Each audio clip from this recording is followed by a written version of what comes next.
감사합니다. 우리 다 같이 일어나서 하나님 말씀 듣겠습니다. 오늘 본문 마가복음 3장 13절에서 19절 말씀 제가 봉독합니다. 또 산에 오르사 자기가 원하는 자들을 부르시니 나아온지라. 이에 12를 세우셨으니 이는 자기와 함께 있게 하시고 또 보내사 전도도 하며 귀신을 내쫓는 권능도 가지게 하려 하심이로라.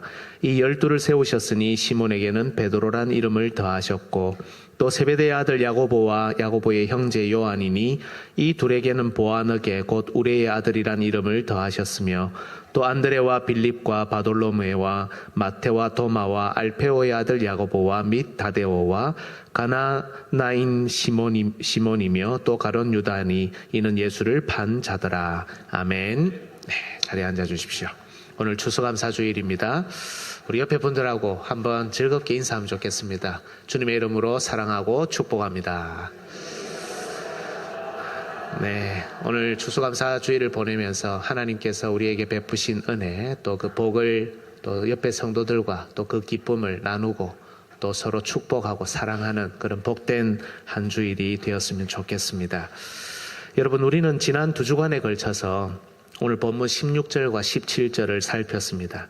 우리 주님께서는 시몬에게는 베드로라는 새 이름을, 그리고 야고보와 요한에게는 보아너게라는 새 이름을 주셨습니다. 이 이름을 통해 우리는 그리스도께서 세우고자 하시는 교회가 어떤 본질의 교회인지를 살폈습니다. 그것은 무엇보다 우레와 같은 말씀 위에 굳게 서는 교회였습니다. 교회는 말씀 없이 결코 든든히 세워질 수 없습니다. 믿으십니까? 또한 교회는 그 말씀 위에서 비롯된 올바른 신앙 고백 위에 굳게 서는 교회입니다. 그렇습니다. 우리는 어떤 상황과 형편에서도 이러한 교회의 본질을 놓치지 말아야 하겠습니다. 말씀과 신앙 고백 위에 굳게 서고 또 그것으로 나아갈 방향을 잡으며 말씀과 신앙 고백으로 교회의 모든 것을 질서 있게 세우는 교회가 되어야 합니다. 오늘은 이 두 구절이 포함된 본문 전체를 살피려고 합니다. 비록 본문에는 교회라는 단어가 단 한 번도 나오지 않지만 그리스도께서 12사도를 세우신다는 점에서 우리는 예수 그리스도 교회의 특징을 오늘 본문에서 알 수 있습니다.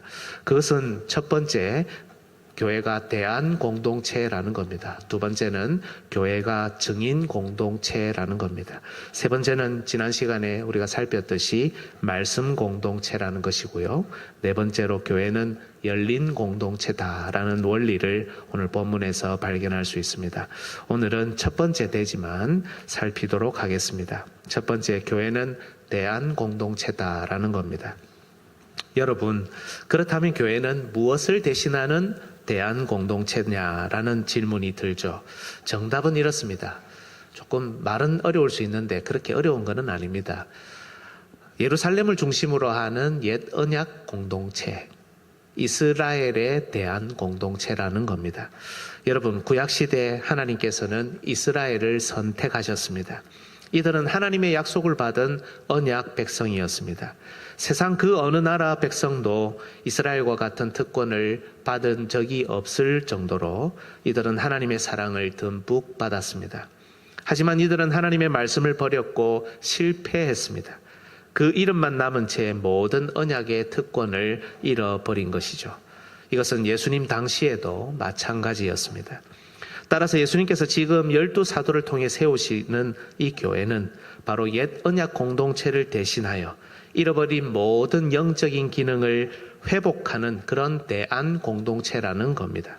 그렇다면 우리는 당시 이스라엘의 영적 상태가 어떠했는지 살펴야 되겠죠.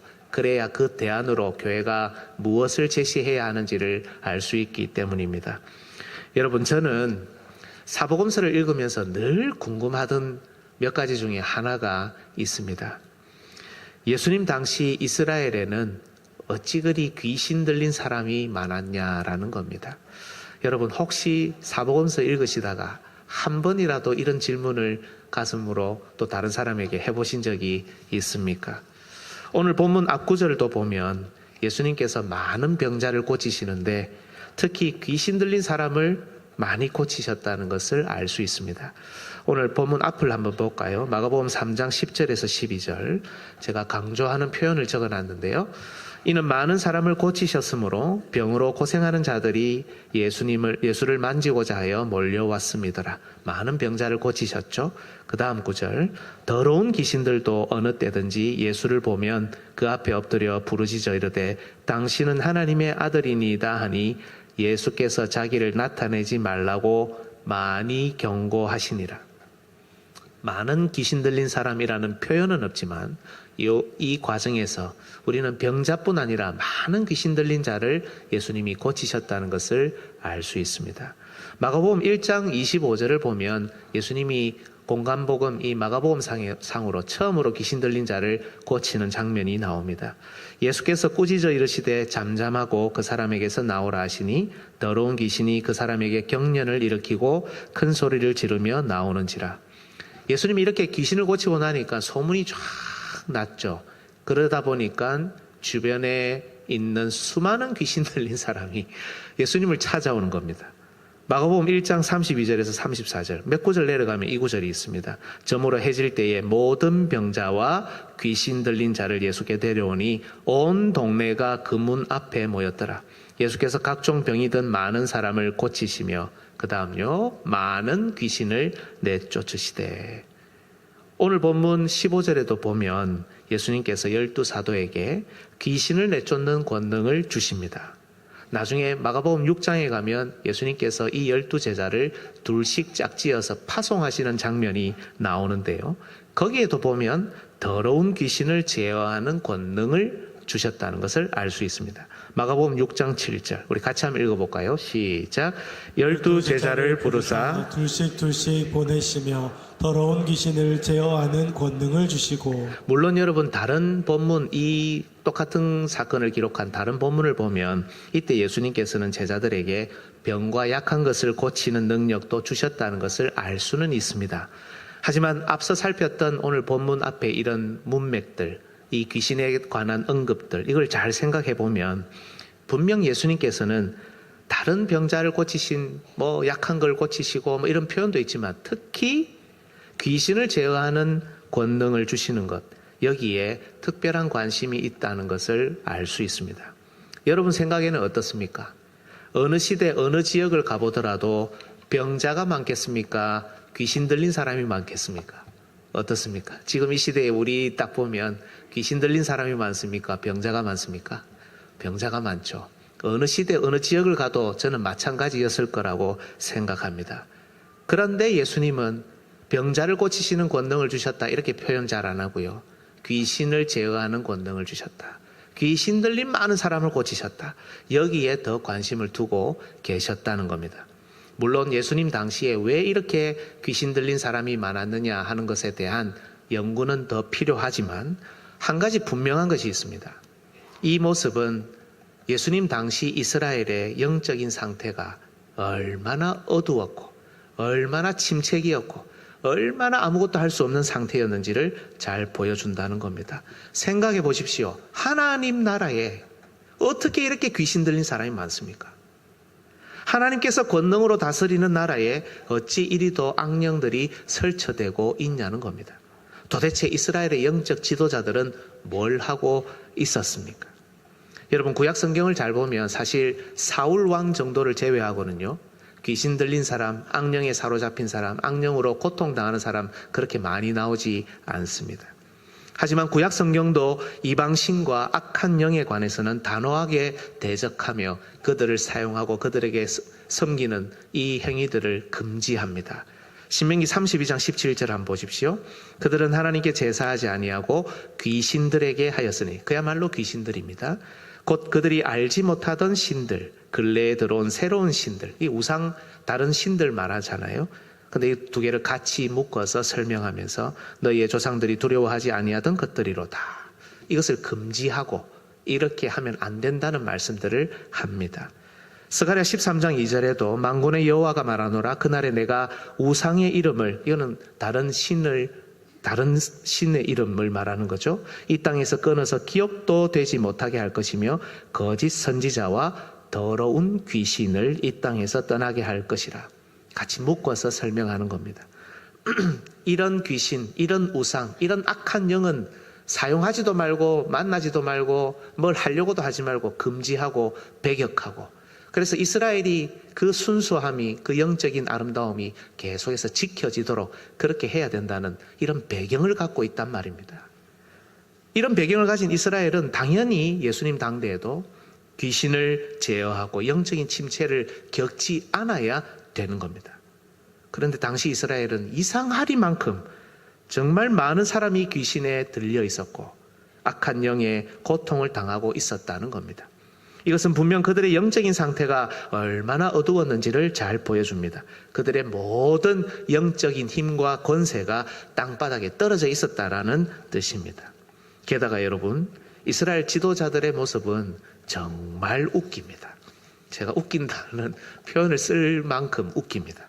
여러분, 예수님께서 하도 여기저기에서 귀신을 많이 고치시니까, 귀신 들린 사람을 많이 고치시고 귀신을 쫓아내시니까 이것이 아마 당시 이스라엘 전체 전 지역에서 큰 이슈였던 것 같습니다. 마가복음 3장 22절, 오늘 본문 다음인데요. 한번 보십시오. 예루살렘에서 내려온 서기관들은 예수님 귀신 들린 자들을 고치시는 이런 장면들을 보고요, 그가 바알세불이 집혔다 하며, 이게 바알세불이라는 귀신의 이 우두머리 같은 이름인데, 이 바알세불에게 사로잡혔다는 뜻입니다. 또 귀신의 왕을 힘입어 귀신을 쫓아낸다 하니, 저는 여러분 사실 이 구절을 보면서 어찌 그리 오늘날의 기독교, 오늘날의 교회와 닮았는지 정말 씁쓸함을 금할 길이 없었습니다. 무슨 말이냐면, 이들은 지금 이 상황을 분석만 하고 있어요. 분석만 하고 앉아 있습니다. 예수가 바알세불을 힘입어서 귀신을 쫓아낸다. 아니다. 예수는 귀신의 왕을 힘입고 그와 교제하면서 이 귀신을 쫓아내는 것이다. 여러분, 저도 글을 쓰는 사람이지만 이들은 정말 이런 분석하는 글만 써 제끼고 있는 겁니다. 정작 귀신에 사로잡힌 백성들은 즐비한데 귀신을 제어할 영적인 힘을 기르기는커녕 지금 이들은 이런 평가만 내리고 있다는 겁니다. 자신들에게는 이 영적인 어두움을 해결할 힘이 없습니다. 아니, 이 이스라엘의 영적 상태에 대해서는 관심이 없어요. 하나님의 백성들이 아픈지 안 아픈지, 아프다면 무엇 때문에 아픈지, 하나님의 백성들이 왜 이렇게 귀신 들린 사람이 많은지, 그 이유가 무엇인지, 이런 영적 상태에 관해서 자신들의 잘못은 무엇인지, 뭘 놓치고 있는지, 그렇다면 지금 당장 뭘 해야 되는지, 어떻게 해야 이들을 살려낼 것인지, 여기에는 아무런 관심이 없는 채 그냥 분석만 하고 평가만 내리고 있는 겁니다. 전국에서 백성들이 우르르 예수님에게 몰려갑니다. 지금 예수님은 저 북쪽 갈릴리에 있지 않습니까? 예전에 제가 한 말씀 드렸죠. 제일 밑에 유다, 그 다음에 사마리아, 그 위에 갈릴리. 인스타, 페이스북, 유튜브 이런 거 없던 시절인데도 예수님의 이 북쪽 사역이 전국에 소문이 납니다. 전국에서 사람들이 북쪽으로 몰려가고 있습니다. 마가복음 3장 8절, 유대와 예루살렘과 이두메와 요단강 건너편과 또 두로와 시돈 근처 많은 무리가 그가 하신 큰 일을 듣고 나아오는지라. 당시 예수님이 행하신 일이 얼마나 컸는지 잘 보여주죠. 바리새인과 서기관들이 생각했던 것처럼 예수님이 구원자가 아니라 그저 논란을 일으키는 이상한 가짜 선지자라고 한번 가정해 봅시다. 전국에서 그들의 양떼가, 자신들의 양떼가 예수님에게 몰려갑니다. 붙잡아야 되잖아요. 그렇지 않습니까? 왜 이런 이상한 놈한테, 이상한 선지자한테 이 양떼들이 다 몰려간단 말입니까? 그러면 종교 지도자들, 이들의 영을 맡고 있는, 영혼을 담당하고 있는 이 지도자들은 이들을 붙잡아야 되잖아요. 그죠? 근데 이들의 영적 필요를 채우기 위해 고민해야 하는 것 하지 않고 앉아서 뭐하고만 있습니까? 분석만 하고 평가만 하고 있는 겁니다. 양들에게 관심이 있습니까? 없습니까? 없습니다. 양들이 영적인 갈급함을 해결하지 못합니다. 그래도 관심이 없습니다. 양들이 모든 병과 약한 것, 그리고 악한 영에 사로잡혀 헤어나오지 못하고 있습니다. 그래도 관심이 없습니다. 양떼들이 우왕좌왕합니다. 고침 한번 받아보겠다고, 귀신 쫓아보겠다고 이상한 선지자에게 몰려갑니다. 그래도 관심이 없습니다. 책이나 쓰고 글이나 쓰며 분석이나 하고 있습니다. 이 시대의 교회와 너무 닮지 않았습니까? 이들 지도자의 모습을 좀 더 자세히 들여다볼까요? 오늘 본문 앞 문맥인데요. 예수님께서 갈릴리 지역에서 이렇게 기적을 행하시며 말씀을 전하셨을 때 이스라엘 영적 지도자들이 보였던 태도를 우리가 살펴볼 필요가 있습니다. 마가복음 2장 6절에서 7절입니다. 이게 중풍병자를 고치셨을 때 있었던 일입니다. 어떤 서기관들이 거기 앉아서 마음에 생각하기를 이 사람이 어찌 이렇게 말하는가, 신성모독이로다. 이 서기관들이라 되어 있지만 다른 본문을 보면 유대에서 온 바리새인들, 서기관들 같이 있습니다. 오직 하나님 한 분 외에는 누가 능히 죄를 사하겠느냐. 예수님이 어떻게 하는지 체크하러 온 겁니다. 구원자로 오셨고 이 정도로 구원의 증거들을 나타내시면 그것을 보러 오고 겸손히 복종하러 와야 되는데 체크하러 와 있습니다. 마가복음 2장 16절 바리새인의 서기관들이 예수께서 죄인 및 세리들과 함께 잡수시는 것을 보고 그의 제자들에게 이르되 어찌하여 세리 및 죄인들과 함께 먹는가. 체크하다가 이제 눈에 나쁜 것들이 더, 자기들이 볼 때 나쁜 것들이 더 보입니다. 지적합니다. 아주 모자라는 행동이라고 그렇게 이야기합니다. 마가복음 2장 24절 바리새인들이 예수께 말하되 보시오 저들이 어찌하여 안식일에 하지 못할 일을 하나이까. 안식일에 이삭을 잘라 먹으니까 이 율법에 익숙해야 되는 사람들, 율법의 정신을 알아야 되는 사람들이 그걸 모르니까 이 행동을 안식을 범하는 것으로 책망하고, 그죠? 말씀은 그게 아닌데 이걸로 그들의 자유를 옥죄고 있습니다. 마가복음 3장 2절 예수님이 사람들이 예수를 고발하려 하여 안식일에 그 사람을 고치시는가 주시하고 있거늘. 이제는 고발할 건수를 찾기 위해 더 세밀하게 살핍니다. 마가복음 3장 6절 같이 한번 읽어볼까요? 시작. 바리새인들이 나가서 곧 헤롯 땅과 함께 어떻게 하여 예수를 죽일까 의논하니라. 여러분 여기에 바리새인들, 헤롯 땅 나오잖아요. 사실 이들은 절대 친할 수 없는 사람들입니다. 오늘날로 치면 정치적으로 바리새인들은 보수에 해당하고요, 헤롯 땅은 진보에 해당합니다. 절대 같이 할 수 없습니다. 그런데 예수님을 죽이기 위해서, 고발하기 위해서 잡는 일에는 어떻게 해요? 하나가 되어 있습니다. 로마의 지배를 받던 당시 영적으로 고통당하는 백성을 돌보는 일에는 관심이 없는데, 그것을 위해서는 하나 되고자 하는 열심이 조금도 없는데, 구원자로서 모든 증거를 드러내시는 예수님을 죽이는 일에는 혈안이 되어서 하나가 되어 있는 이 놀라운 짓을 하는 게 당시 이스라엘의 영적인 지도자들이었습니다. 여러분, 우리 예수님께서는 전국에서 귀신 들린 자들이 몰려드는 당시의 이스라엘의 이 영적인 암울한 상태를 보셨습니다. 양들의 영적 상태에는 조금도 관심이 없으면서 그저 자신들의 밥그릇이나 챙기기 위해 분석하고 평가하고 대적하는 일에 앞장서고, 영적인 회복을 위해서는 하나 되지 못하는 자들이 예수님을 죽여 자신들의 가치, 자신들의 권위, 자신들의 영역을 지키는 일에는 적극적으로 하나 되는 모습, 그 영적인 이스라엘 지도자들의 모습을 예수님이 보셨습니다. 그리고 예수님은 이 모습을 보신 후에 드디어 갈릴리 한 산에 오르신 겁니다. 오늘 본문 마가복음 3장 13절 같이 한번 읽겠습니다. 시작. 또 산에 오르사 자기가 원하는 자들을 부르시니 나아온지라. 여러분, 구약을 보면 하나님에게 이 산이라는 것은 정말 특별한 장소입니다. 하나님이 어디에 임재하십니까? 거의 대부분 산에 임재합니다. 하나님이 임재하시는 곳입니다. 하나님께서 그 백성과 만나서 먹여주시는 곳입니다. 새 역사를 위해서 하나님께서 특별한 사람을 일으키시는 곳이 바로 산입니다. 하나님께서 교회 공동체와 언약을 맺고 약속을 맺고 내 자녀다, 내 아들이다 칭해주시는 바로 그 장소가 산입니다. 그곳이 바로 산입니다. 그래서 구약을 보면 산의 중요성, 그 중에서도 특히 예루살렘 시온산의 특별함을 자주 강조합니다. 이사야 2장 3절, 물론 이것은 나중에 교회로 성취되는 구절이지만, 많은 백성이 가며 이르기를 오라 우리가 여호와의 산에 오르며 야곱의 하나님의 전에 이르자 그가 그의 길을 우리에게 가르치실 것이라 우리가 그 길로 행하리라 하리니 이는 율법이 시온에서부터 나올 것이요 여호와의 말씀이 예루살렘에서부터 나올 것임이니라. 그런데 여러분, 이 산의 기능을 제대로 못하는 겁니다. 이 산에 사람이 모이지 않습니다. 말일에 여호와의 산이 우뚝 서면 많은 백성이 그리로 몰려가면서 오라 우리가 여호와의 산에 오르자, 야곱의 하나님의 전에 이르자, 율법이 바로 그 산에서, 이 산에서 예루살렘에서 나올 것이다 했는데, 이 산에 사람들이 안 모입니다. 언약이 있고 말씀이 있고 약속이 있으면 갈급하고 굶주린 영혼들이 모여들어야 하는데, 말일에 많은 백성이 여호와의 산으로 달려나와야 하는데, 이 산은 죽은 산이 되어 있습니다. 죽은 도성이 되어 있습니다.